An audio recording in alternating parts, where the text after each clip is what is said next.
Alaikum. Welcome back to the food for thought series of my channel, I suppose. And inshallah, in today's discussion, we're going to talk about, woke culture and the media. I mean, at least that's how I like to put it. Woke culture and the media. And I'm going to keep it brief and مش راح أطول. I'm not going to, speak for too long. Don't worry, inshallah. Just 3 minutes of your time. So basically, if you spend too much time on social media, there are like a group of people, actually not a group of people, we're all guilty of doing this. We begin to spend so much time on social media that in some sort of way that becomes our entire world. Like our entire world revolves around what occurs in social media and what happens in it, to the point that, whatever is promoted or heavily propagated on social media, is basically all that we are exposed to and all that we know. So, for instance, I realized something about many of my African friends. During last year there was like a huge movement, the Black Lives Matter and etc. In America, and that was basically buzzing everywhere. Like everywhere you turn, you'll see Black Lives Matter posts. People with their black profile pics. George Floyd and the entire thing.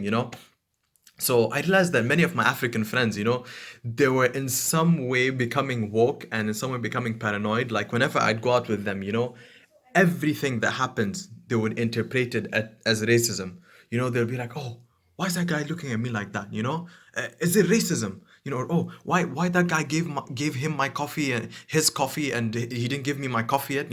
That's racism. These guys are racist. Why is the sun shining on this side of the ground today? Why is it not shining on me? The sun's racist. So yeah, like, basically they were so entranced with the entire social media thing, everything that was happening. They were so involved in all of it to the point that they became woke. Like they started interpreting every single aspect of their lives as some form of racial discrimination and racial attack on their own, like basically on their own race, on their own African identity. And it's not just us Africans, or perhaps, I'm not fully African, but Africans who fall victim to that kind of woke culture and mentality.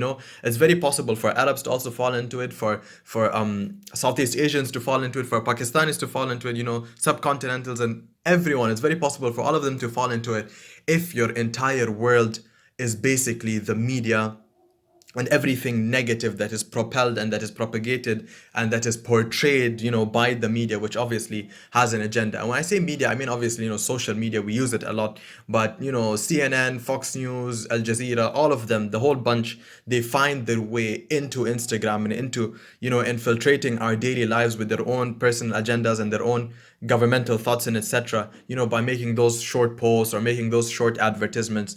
So basically, to conclude, my advice to all of you guys is, don't make your world social media. Social media doesn't have to be your entire realm of existence.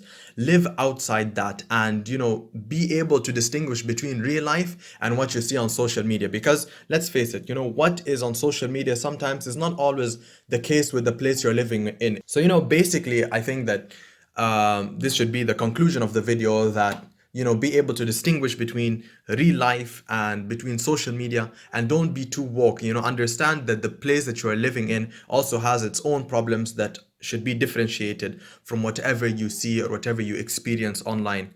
And do not, for a second, make that your entire realm of existence. Assalamu alaikum wa rahmatullahi wa barakatuh. Stay safe, and I hope that this advice or this short video can change your lives in a way if implemented correctly. Assalamu alaikum again.